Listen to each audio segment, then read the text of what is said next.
Mais aujourd'hui, les hommes ont assez couru les filles. À nous de leur donner la chasse. À nous de les choisir, de les renvoyer et de nous les échanger comme des étalons dont la valeur varie. Les filles jouent à se faire désirer et les hommes font semblant de croire qu'ils vont les posséder.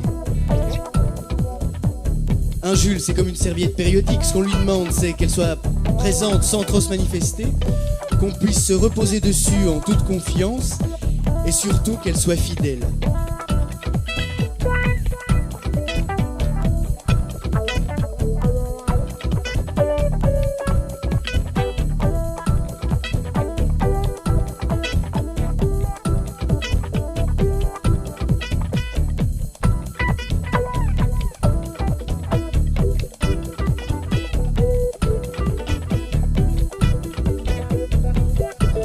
Depuis que les femmes ont pris la direction des opérations amoureuses, les hommes sont devenus d'une passivité frôlant la catalepsie. La seule chose qu'ils demandent, c'est de pouvoir avancer à coup sûr, ou mieux, que ce soit l'autre qui avance. Mais attention! Un signe de reconnaissance ne leur suffit pas. Il leur faut un signal clair, explicite, sans équivoque. Ils ne comprennent rien aux allusions ni aux symboles. Ça les pétrifie.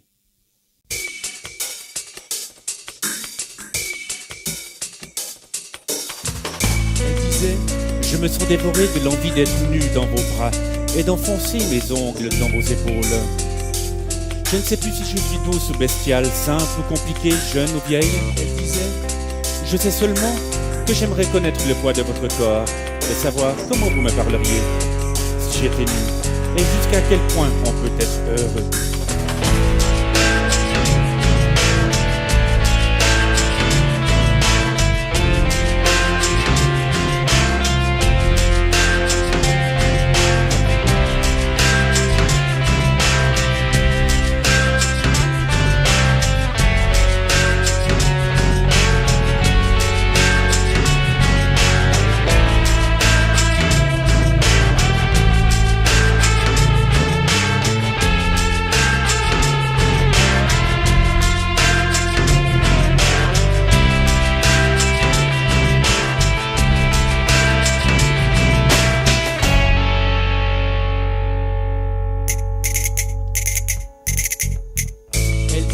Loin de vous, les jours commencent et les jours finissent sans que je les regarde.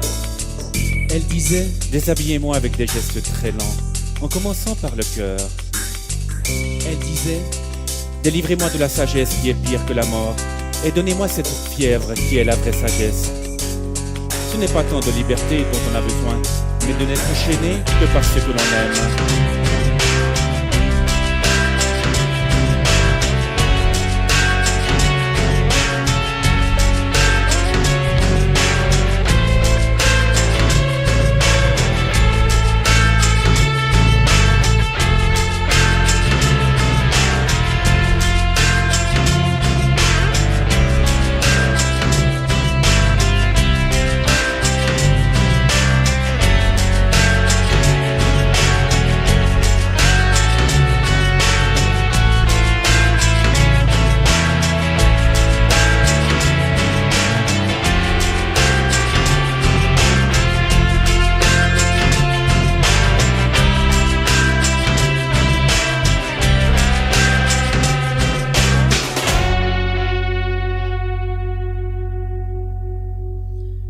il n'y a pas de femmes dures, il n'y a que des hommes mous.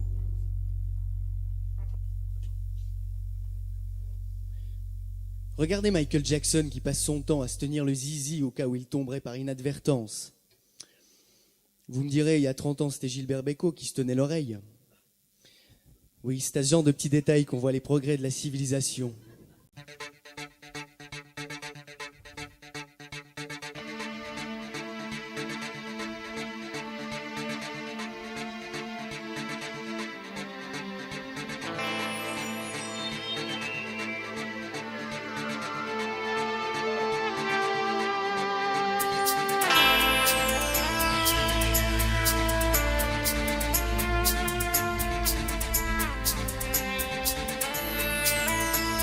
Aujourd'hui encore, quoi que fasse une femme, On lui demande toujours de faire 2 fois mieux qu'un homme.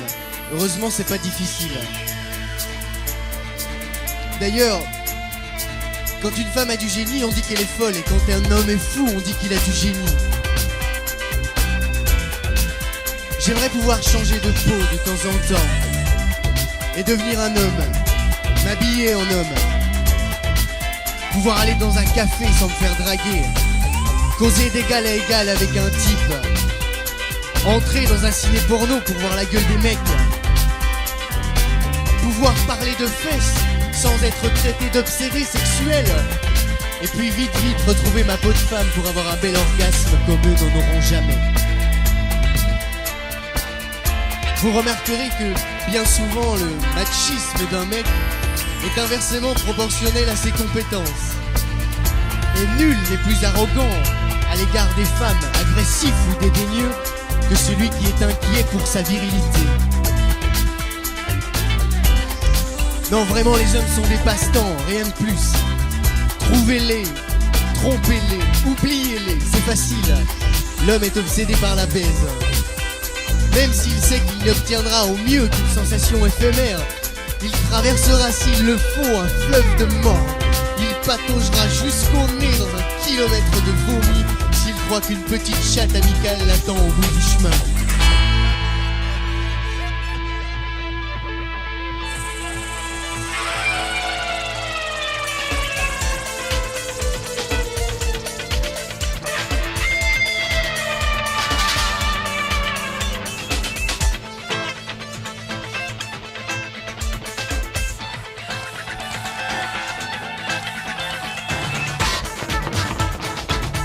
Le mâle est définitivement égocentrique, empêtré en lui-même. Il est une entité complètement isolée, incapable d'avoir des rapports avec qui que ce soit.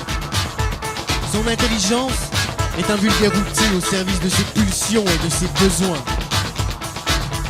Je les vois conduire leur voiture avec plus ou moins de maestria, boire leur petit blanc, roter, péter dans la satisfaction du travail accompli. Je les ai vus faire la guerre ou se battre dans la rue. Je les trouve stupides, méprisables et grotesques. Les hommes reprochent aux femmes d'avoir provoqué la guerre des sexes. Quelle guerre des sexes? Le seul ennemi de l'homme, c'est l'homme. Quant à ceux qui disent que la femme est l'avenir de l'homme, quelle blague.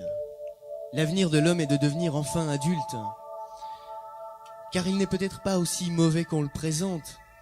S'il cherche la gloire, le succès, ce n'est peut-être pas seulement pour dominer, pour avoir toujours le dessus, mais par besoin d'amour.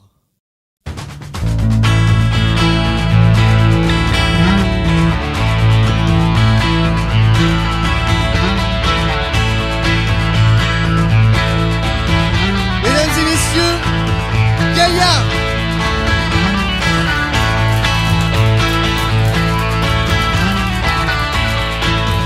Et Gaïa, c'est à la basse Monsieur Vincent Berbera.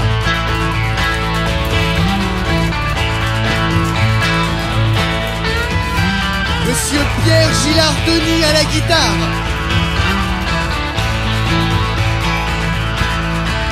Au paysage sonore, Monsieur Miguel Sanchez. Et ces merveilleux textes nous ont été dits par Monsieur Christophe Urfer. Ainsi que Pascal Schopfer.